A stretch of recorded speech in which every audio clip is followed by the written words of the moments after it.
All right, let's jump right in. Today we're talking about a super simple but really powerful way to start speaking English with confidence. No more hesitation, just pure conversation. So, you're learning English, right? And you're probably doing what most of us do, learning it word by word.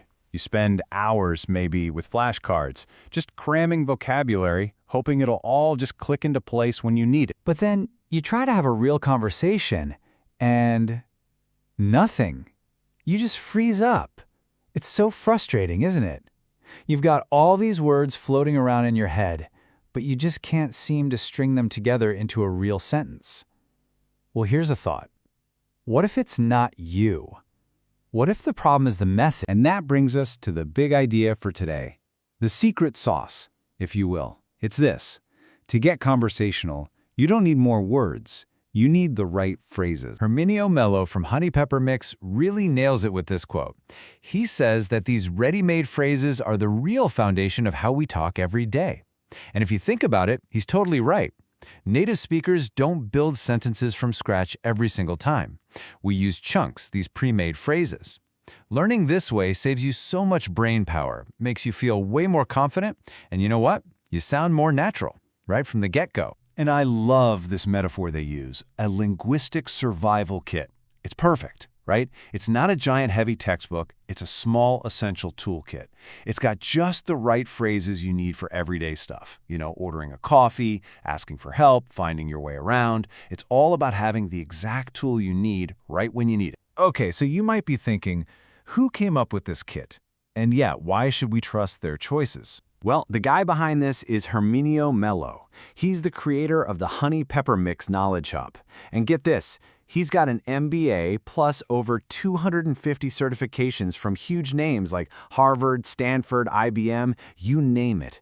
His whole thing is taking big, complicated ideas and boiling them down into something you can actually use.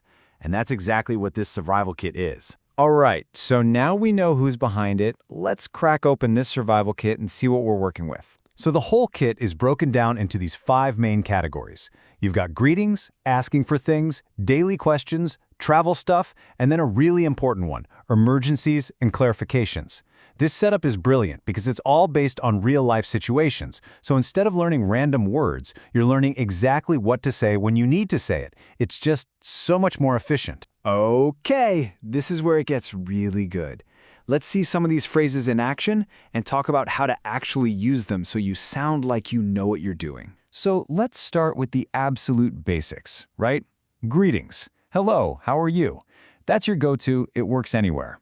But if you want to sound a little more casual, a little more natural, just switch it up to hi or hey. Easy. And here's a pro tip that isn't even about words.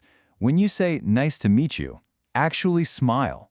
It sounds so simple, but it makes a huge difference in how friendly you come across. But what happens when you're stuck? You know that moment of panic? This is where the survival kit becomes your best friend. Just having a phrase like, "Could you repeat that please?" ready to go is an absolute lifesaver. And even better, if you have to say, "I'm sorry, I don't understand," which is totally okay, by the way, if you say it with a little smile, it keeps the whole vibe light and positive. It just shows, hey, I'm trying here. Okay, here's a tricky one that trips up so many learners. The difference between can I have and do you have. They sound similar, but they're used for different things. Can I have is for a direct request, like when you're ordering. Can I have a cappuccino, please? But do you have is for asking if something exists, if it's available. Do you have this shirt in blue? Getting this tiny difference right, oh man, it will make you sound so much more fluent, instantly. All right. So you've got the phrases, you know what they mean, but how do you make them sound like you? How do you go from just knowing them in your head to actually owning them in a real conversation? Well, that's the next step, mastering your delivery. And there's a super simple 4-step plan for this. First step, listen and imitate. Seriously, use an app like Forvo. Listen to how native speakers say it, the rhythm, the music of it, and copy them. Step 2. Record yourself. I know. It feels cringy to hear your own voice, but it is the single fastest way to hear where you can improve. Step 3, start linking phrases together. Like, hello, can you help me? Boom, you're building a real conversation. And the final step, the most important one, use them. For real. Get on an app like Tandem, talk to people, use them on your next trip. You have to put them into practice. Look, the point of all this isn't to become some perfect, flawless English speaker in a day. That's not realistic. The point is to give you the tools and the confidence to start having real conversations. Like today, right now. Just remember this. Fluency doesn't start with a giant dictionary. It starts with confidence. It starts with having a few key phrases in your back pocket. You have the survival kit now. You have the tools. So the only question left to ask is, what conversation are you going to start